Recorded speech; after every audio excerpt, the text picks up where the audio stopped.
오늘 본문은 믿음의 사람이 오늘을 살아가는 모습을 보여주고 있습니다.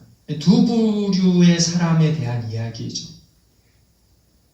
그러니까 한 부류는 낮은 형제라고 표현이 되어 있고 한 부류는 부한 자입니다. 낮은 자와 부한 자에 대한 이야기는 당시 핍박을 피해 흩어져 있는 유대 그리스도인들에게 어떠한 모습이 일어난 모습을 보여주는 겁니다. 어떠한 사람들은 낮아짐에 있어야 됐고 또 어떠한 사람들은 부유한 사람들이었다는 거죠. 당시 핍박을 피해 흩어지면서 가난에 처한 사람들과 가난에서 벗어나라고 하는 사람들도 있었고요. 또 정말 부유한 자가 있었죠. 근데 그 모습들을 보면서 오늘 야고보서에서 야고보가 그 사람들이 가진 특징들을 보면서 서신의 내용의 일부분을 쓰게 된 거죠. 근데 그러한 사람들에게는 서로 다른 특징이 나타났을 겁니다. 근데 그 모습들을 통해 우리에게 해주고 싶은 메시지가 있는 거죠. 첫 번째로 낮은 형제. 낮은 형제는 누구일까? 낮은으로 번역된 타페이노스는요, 지면에서 높이 솟아오르지 않은 이라는 의미를 가지고 있다고 합니다. 근데 이 의미가 은유적으로는 비천한, 보잘것없는, 겸손한이라는 뜻을 가지고 있다고 해요. 근데 우리가 그 의미를 보아서 그리스도인이 되면서 핍박을 받아야 됐고 또 그것이 가난으로 이어진 사람들이죠. 원래 가난했거나 아니면 핍박 때문에 일자리를 얻지 못해서 가난에 처해야 했거나 그것으로 인해서 사회적으로 높은 자리에 있지 못하는 사람들에 대한 이야기죠. 근데 이런 낮은 자들은 가진 자들과는 다른 어떤 특징을 가질 수 있습니다. 오랜 기간 가난 속에 있는 사람들에게서 나타나는 특징이 있죠. 그 특징이 인격의 어느 한 부분이 망가지는 겁니다. 1946년 미소네타 기아 실험이 있었습니다. 이 실험은 배고픔과 짜증의 관계에 대해 기록하고 있는 실험입니다. 근데 이 실험에서 36명의 젊은이는 6개월 동안 배고픔을 겪는 실험에 들어가게 됩니다. 근데 이 실험의 목표는 전쟁에서 이제 막 벗어난 거거든요. 2차 세계대전에서. 거기서 고통에서 벗어난 유럽인들에게 어떤 의학적 치료가 필요한지를 결정하기 위해서 실험을 하게 돼요. 근데 이 실험이 끝난 지 57년 뒤에 18명의 생존자가 남게 됩니다. 근데 그 생존자에게 실험에 대한 이야기를 듣게 됩니다. 근데 그 이야기는 서로를 뭔가 문제가 있다고 생각했다는 거예요. 그러니까 서로에게 저 사람 뭐가 문제 있어 라고 생각했대요. 그리고 아주 작은 도발에도 쉽게 큰 싸움으로 변했다는 거죠. 또는 줄을 서는 것도 싫어했어요. 우리 새치기 하시는 분들 있죠? 우리 어디 기도원 가도 꼭 새치기 하시는 분들 계시더라고요. 참, 왜 그런지 몰라요. 어르신들 뭐 이렇게 잘 모셔야 되지만은 새치기 하지 마세요. 여러분, 가난해하고 배고픔을 겪는 사람들이 줄 서는 걸 싫어했대요. 그리고 심지어 다른 사람의 식습관에도 민감하게 반응했대요.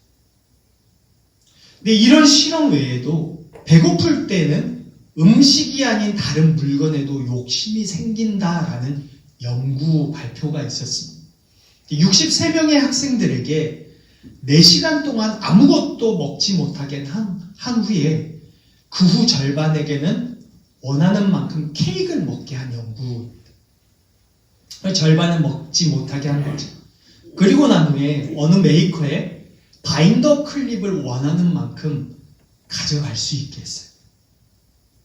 근데 그 결과가 케이크를 먹지 못했던 학생들은 먹었던 학생들보다 그 클립을 더 좋아하지도 않았지만 70% 더 많은 개수의 바인더 클립을 가져갔다고 하는 거죠. 근데 같은 연구에서 81명의 쇼핑객들에게 언제 무엇을 먹었는지 물은 다음에 이들의 영수증을 조사했다고요.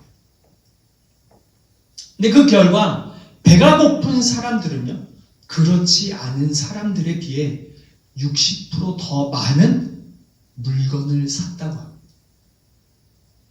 그러니까 소유 욕망과 그것이 행동을 강조한다는 결론을 내린 거예요. 근데 소유 욕망이 있는 사람들은 그것 때문에 그것이 어떠한 행동을 강조하게 나타낸다고 결론을 내린 거죠. 그러니까 먹을 것을 원하는 욕망이 물건을 원하는 욕망으로 변하는 거예요. 참 이해되는 부분이거든요. 가난한 사람들은요, 뭔가를 가지고 싶은데 가지지 못할 때가 참 많아요. 근데 그것이 때때로 다른 걸 가지고 싶은 욕망으로 막 나타난다는 거죠. 근데 가난한 자들 모두가 여기에 해당된다고 말할 수는 없지만, 가난은 많은 이들에게 부정적인 영향을 주는 거죠. 근데 이러한 내용은 당시 핍박이 경제적 어려움, 가난으로 이어지는 자들에게도 해당되는 거죠. 상대적으로 가난한 자들은요, 더 많은 것을 얻는 일에 몰두하기 쉬워요. 가난한 자들의 소원을 들어보면요, 소박한 꿈이 있다고 해요. 근데 그 소박한 꿈이 뭐냐고 물어보면은 아무 걱정 없이 사는 것들이라고 해요. 근데 들을 때는 이게 정말 소박해 보여요. 아무 걱정 없이 사는 거. 근데요, 가만히 생각해보면 그건 절대 소박한 꿈이 아니거든요. 그러니까 아무 걱정 없이 사는 건 살만한 환경을 말하고 있는 거예요. 평범하게 살고 싶다고 말하지만 그 평범의 기준이요, 살만한 환경인 거죠. 그래서 가난을 겪는 자들이 빠지기 쉬운 부분은요, 상실감이에요. 다른 자들보다 상대적으로 없어 보이는 문제, 누리지 못하는 자신을 보면서요, 스트레스를 받아요. 근데 그 스트레스가 우울증으로 나타나게 되고, 짜증과 성냄과 다른 사람에 대한 말투의 신경질적인 부분들과 또 다른 물건들을 더 내가 가지고 싶어하는 욕망으로 나타나게 되는 거죠. 여러 가지 증상으로 나타나는 거죠. 그러면 그리스도인들이라고 해서 이러한 것으로부터 자유로울 수는 없는 거죠. 가난을 겪는 자들이요, 교회 안에는 생각보다 많습니다. 그러한 일을 겪으면서 늘 불만족스러운 삶에 스트레스를 받기도 하고 신경질적이게 되고 다른 것에 욕심을 내기도 한다는 거죠. 이것이 어느 부분으로 채워지지 않을 때요, 더 많이 나타나는 부분들이죠.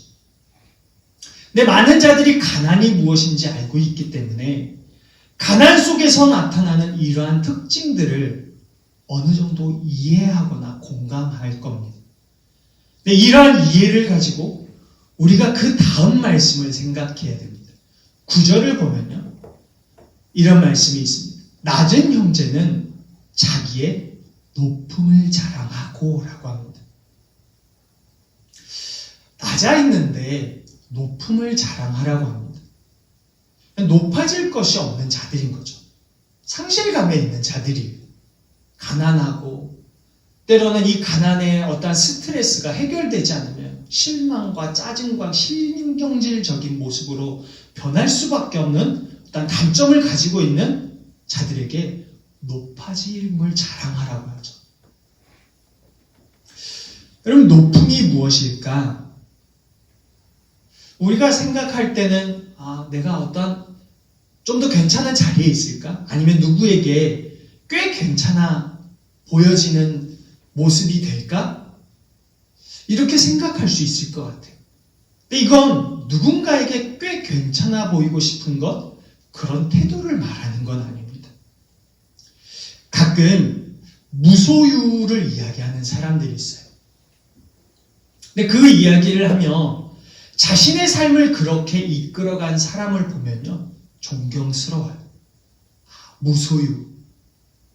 그렇게 말하고 그렇게 행동한 사람들 보면요, 존경스러워요. 근데 하지만 모두가 그런 사람이 되어야 할 필요는 없는 거죠. 한 사람의 독특하고 특별한 행동을 보며 그와 비슷하게 생활하려는 사람들이 생기거든요. 근데 그렇게 함으로 자신이 꽤 괜찮은 사람으로 보이려고 해요. 근데 그렇게 행동함으로 사람들의 이목을 끌고 가난을 잘 견디면 높아진다는 말이 오늘 본문의 말이 아닌 거죠. 가난을 마치 아무렇지도 않게 여기며 수도 생활을 하고 그러한 것으로 사람들에게 주목받는 걸 말하지 않아요. 그러니까 우리가 가난을 진짜 잘 견디고 하나님 안에서 잘 이기며 나가는 사람들을 보면 저런 사람도 진짜 세상에 없어 라는 얘기를 해요. 근데 그 말을 듣는 것을 위해서 가난을 견디는 것, 그것을 말하는 건 아니죠. 세상이 싫어 수도사가 되는 일을요, 마치 좋은 모습인 것처럼 보는 건 조심스러운 일이에요.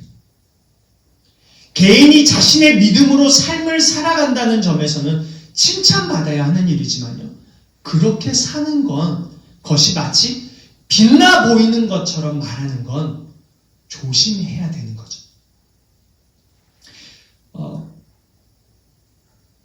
인문학 어떠한 부분에서 우리에게 많은 이렇게 지식을 전달해주는 플라톤 아카데미라는 곳이 있습니다. 그곳에 내려놓음의 저자인 이용규 선교사님을 인터뷰한 글이 올라왔었습니다.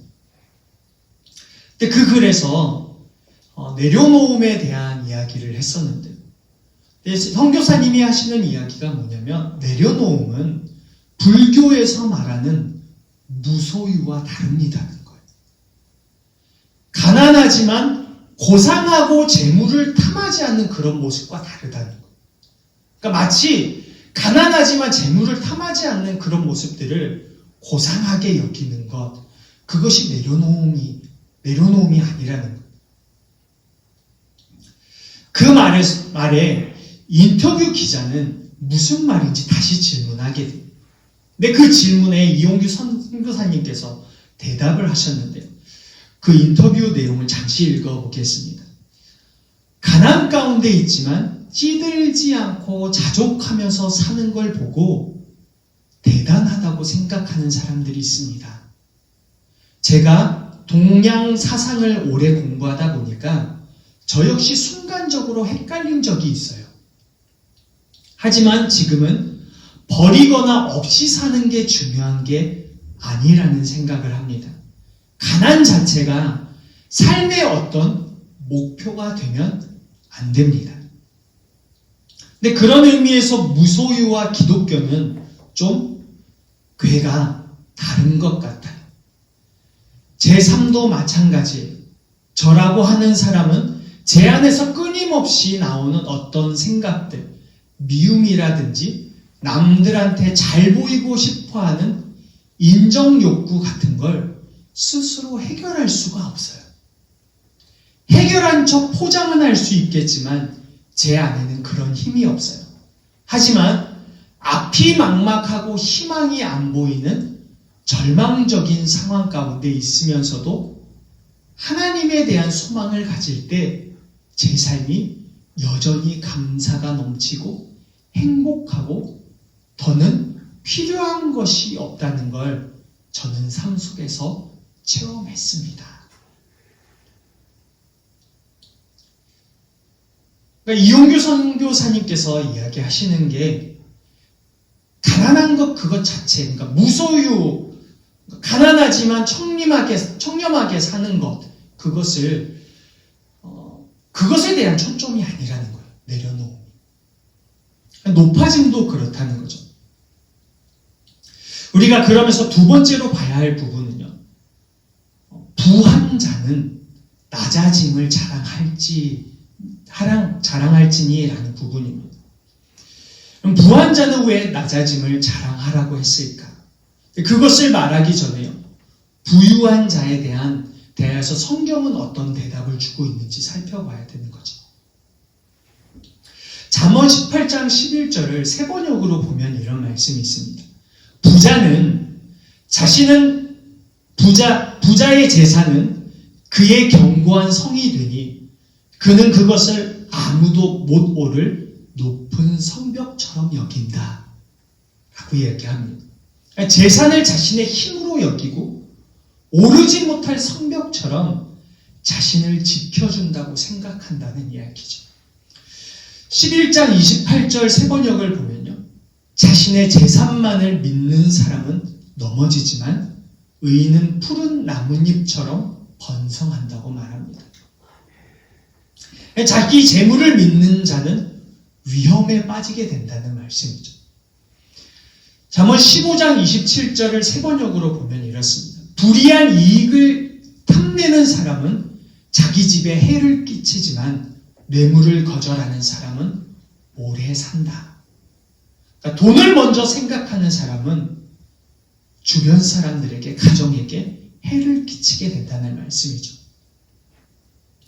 성경은 이것 외에도요, 부유함을 꿈꾸거나 부유한 자들에게서 나타나는 모습에 대해 여러 가지 말씀을 하고 있습니다. 이유는 부유함이 문제가 아니라 부유함을 가진 그 사람의 태도 때문이에요.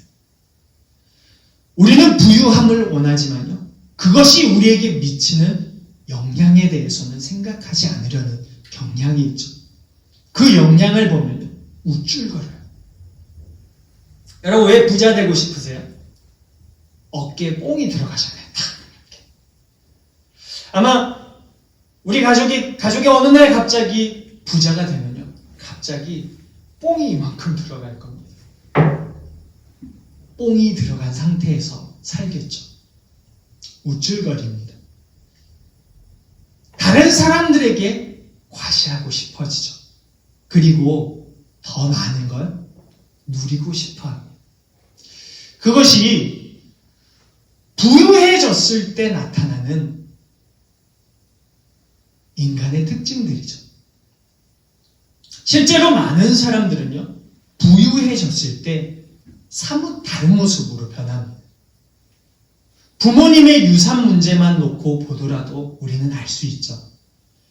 유산을 조금이라도 더 얻어가려고 가족 간에 싸우고 죽이는 일들이 일어나요. 그것이 잠언에서 말하는 부유함을 꿈꾸는 자들의 모습인 거죠. 여러분, 그런 자들이 재물을 얻게 되었을 때 어떻게 변할까요? 좋지 않은 모습을 보여주는 건 어찌 보면 당연한 일일 것이라 생각이 듭니다. 오늘 본문은요, 낮은 자는 높아짐을 자랑하고 부유한 자는 낮아짐을 자랑하라고 합니다. 두 부류에게 공통적으로 말하고 싶은 게 있는 거죠. 그건 하나님 나라예요. 은혜죠. 두 부류 모두가 하나님의 은혜 아래에 있다는 거예요. 하나님 나라에 가치를 두며 살라는 거죠. 부유한 자에게 낮아짐을 자랑해야 할 이유에 대해서요, 풀의 꽃과 같이 지나감이라고 말합니다. 그 꽃은 해가 돋고 뜨거운 바람이 불어 그 태양이 풀을 말리면 꽃잎도 떨어지고 그 모양의 아름다움도 없어진다며 부유함도 이와 같이 쇠잔한다고 말합니다. 그러니까 부유함에 초점을 두고 있는 부자에게 하나님의 나라를 이야기하고 있는 거죠. 너의 인생이 끝나는 날 네가 갈 곳은 하나님 나라라는 거죠. 여러분, 무엇을 말하고 싶은 걸까? 그건 하나님 나라의 가치를 두는 삶이에요. 이용규 선교사님이 그리스도인들에게 있어서 내려놓음은 비움과 채움이라고 이야기를 했습니다. 그 채움은 하나님과의 관계 속에서 나온다고 했죠. 내려놓음은 불교에서 말하는 그냥 무소유가 아니라는 것, 비움이 아니라는 것. 사람은 그렇게 할 수가 없다는 거죠. 아무리 내려놔도 가난 속에 있는 나의 마음을 내려놔도 부유함 속에 있는 그 부유함을 내려놓아도 채움이 없이는요, 사람은 변하지 않는다는 것. 그 채움은 하나님의 관계 속에서 나온다는 거죠. 그럼 그 말씀이 맞아요. 우리는 하나님의 은혜라는 단순한 말에서 그 대답을 찾는 사람들이죠. 하나님의 은혜라는 그 단순한 말은 가난한 자에게나 부유한 자에게나 오늘을 살아갈 때 어디에 초점을 두어야 하는지 알려줍니다. 가난한 자가 어떤 부정적인 모습으로 변하게 되는 것이나 부유한 자가 부정적인 모습을 보이는 데는 하나님의 은혜라는 단순함을 간직하지 못한 부분에서 문제가 나타나게 되는 거죠. 우리가 하나님의 은혜로 하나님의 나라에 거하게 되었다는 사실을 인식하면요, 가난하지만 은혜로 살고 부유하지만 은혜 앞에 겸손하게 살아가게 됩니다. 몇 번 말씀을 드렸지만요, 제 인생에서 가장 특이하게 가장 인상 깊었던 모습은 어느 노숙자였어요. 노숙을 하면서 박스 안에 있었지만 박스 안에서 성경책을 읽고 있는 노숙자의 모습이었죠. 여러분, 우리가 하나님의 은혜로 하나님의 나라에 거하게 되었다는 사실을 인식하게 되면 가난하지만 은혜 안에 사는 거죠. 하나님 나라에 살아갈 날을 바라볼 때요, 그 마음의 높아짐은 낮아지게 되는 거예요. 우리가 하나님 나라 그 은혜의 가치를 둘 때요, 자신의 높음이나 그 재물의 많음이 자랑거리가 되지 않게 되는 거죠. 하나님께 돌아갈 그날을 바라보니까 이 땅에서 누리는 것들은요, 아무것도 아님을 알게 되는 거예요. 나의 가난이 아무것도 아니고 나의 부유함도 아무것도 아니구나라는 사실을 알게 되는 거예요. 여러분, 가난한 자와 부유한 자에게서 본문이 찾는 문제가 있어요. 하나님 나라에 가치를 가지지 않는 문제, 두지 않는 문제, 하나님이 보이지 않는 문제를 다루고 있는 거예요. 그가 가난하다, 부자다 이걸 논하는 게 아니에요. 이 사람들이 오늘날을 살아가고 있는데 하나님이 보이지 않는다는 거예요. 가난한 자는 현실에 놓인 자신의 처지를 보고 있고요, 부유한 자는 자신의 부유함을 본다는 문제를 다루고 있는 거죠. 이렇게 되면 하나님이 보이지 않게 되는 거예요. 그러면 가난한 자는 내가 연약하다는 것을 마주해야 하고, 부유한 자는 이것이 나의 절대적 힘이 아니라는 것과 마주해야 되는데 그러지 못하고 있다는 거죠. 이 모든 게 가능하도록 하는 게 있는데 그건 하나님 나라의 가치를 두는 거예요. 이영규 선교사님의 말씀이 맞는 거죠. 우리는 하나님과의 관계에서요, 채움을 얻는 자들이 그 안에서 높아지고 그 안에서 낮아지죠. 나의 것을 비워서 하나님의 것으로 채우는 자들입니다. 가난하기 때문에 두렵고 낮아진 자신의 마음을 비워서 하나님의 나라로 채우고 부유하여서 교만하고 우쭐거릴 수 있는 것을 비워 하나님의 나라로 채우는 거예요. 그냥 비우는 게 아니에요. 채우는 거예요.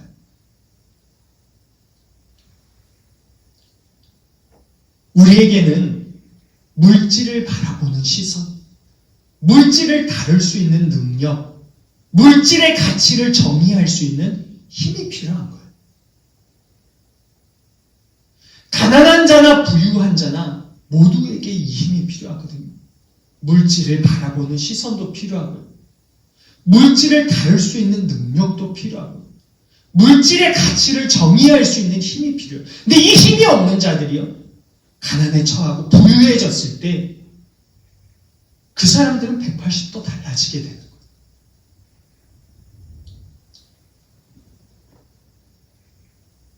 우리가 이 땅을 살아가면서요. 그 힘이 부족해요. 이 땅을 그리스도인으로서 살아갈 때요. 그 힘이 필요하거든요. 근데 그 힘이 부족한 거예요. 그 이유가 뭐죠? 가난할 때, 부유할 때 하나님이 보이지 않는 거예요. 가난할 때 하나님이 보여야 되고 부유할 때도 하나님이 보여야 되는데 하나님이 보이지 않아요. 하나님 나라에 가치를 두지 않으니까 그 힘이 부족해요. 여러분이 생각하는 최고의 가치는 무엇이어야 되죠? 그 가치는 하나님 나라여야 돼요. 그 가치는 하나님의 은혜여야 됩니다. 나를 위해 십자가에 달리신 그 은혜여야 되죠. 나를 위해 그 사랑을 가지고 이 땅에 내려오신 하나님이셔야 돼요. 이 땅에 살 삶이 누군가에게는 가난이요, 누군가에게는 부유함이에요. 그 삶이 반복되는 곳에서 우리가 붙잡아야 할 것은요, 하나님 나라에 거하게 하시는 그 은혜인 거예요. 은혜에 눈 뜨지 않으면 어느 누구도 가난을 이겨가거나 부유함을 이길 수 없어요. 누가 그것을 이기겠어요? 가난하면 가난해서 힘들고 부유함은 우쭐거려서 힘든 거예요. 모두가 자신들이 가진 것만 보게 되는 거죠. 만일 여러분의 삶이 가난하다면 그 가난이 계속되고 있다면 그리고 부유함에 우쭐거리고 부유함을 쫓아가는 가려는 사람이 있다면 오늘 본문에서 던져주는 그 메시지를 귀를 기울여야 되죠. 하나님의 나라, 하나님의 은혜에 눈 떠야 된다는 점입니다. 가만히 생각해 보면요. 하나님의 은혜에 눈 뜨지 못해 가난 속에 허덕이다 망가진 모습들을 보게 될 때가 있어요. 그건 다른 사람이 아니라 오늘의 저와 여러분인 거죠. 여유롭지 못한 마음, 그 스트레스와 신경질과 짜증으로 변한 그 마음, 온유하지 못한 상태, 가지지 못한 것에 불만족을 보이는 모습들을요, 우리가 우리 모습 속에서 마주하게 되는 거예요. 근데 그런 모습을 보면 내가 하나님 나라의 가치를 두고 하나님의 은혜에 눈뜨며 살지 못했다는 생각을 하게 되는 거예요. 그게 하나님을 보지 않았구나라는 거죠. 여러분, 우리는 가난하나 부유하나 하나님의 은혜로 덮지 않으면 살 수 없는 자들입니다. 우리는 죄인임을 깨닫고 하나님 앞에 엎드린 자로 살아가는 존재들이죠. 근데 이 사실을 잊고 있는 것이 우리들에게 문제가 일어나도록 만들어버리죠. 우리의 삶이 여유롭지 않지만요, 우린 분명 놓치지 말아야 할 삶이 있습니다. 하나님을 생각하는 거죠. 그 은혜를 생각하는 거예요. 가난할 때 우리가 하나님께 도움을 구할 수 있는 그 마음의 힘이 어디서 오죠? 그건 하나님을 생각할 때, 우리가 부유할 때, 우쭐거리고 싶어 미치고 싶을 때 그 마음을 잠재울 수 있는 힘이 어디 있죠? 그건 하나님을 생각할 때. 그리스도인들의 삶은요, 항상 하나님과의 관계 안에서만 가능합니다. 두려울 때 하나님을 부를 수 있고 부유함 속에서 하나님을 진실되게 부를 수 있을 때 그리스도인의 삶이 가능해지는 거죠. 그렇게 하지 않으면 어느 누구도 할 수 없는 게 그리스도인의 삶입니다. 여러분, 우리가 이 사실을 기억하고요. 이 한 주도 하나님의 은혜를 기억하고 생각할 수 있는 자들이 되길로 예수님의 이름으로 축복합니다. 아멘. 이것이 우리에게 복된 삶이죠. 교회마다 사순절이 시작되어서 어느 교회는 특별 새벽 예배다, 다른 순서들을 가지고 있는 것 같아요. 여러분, 우리는 매일이 사순절이어야 돼요. 그리고 매일이 부활절인 거죠. 우리 이 사실을 기억하고요. 주님의 은혜를 더욱 깊이 생각하고 하나님의 사랑을 깊이 생각할 수 있는 우리 모두가 되기를 예수님의 이름으로 축복합니다.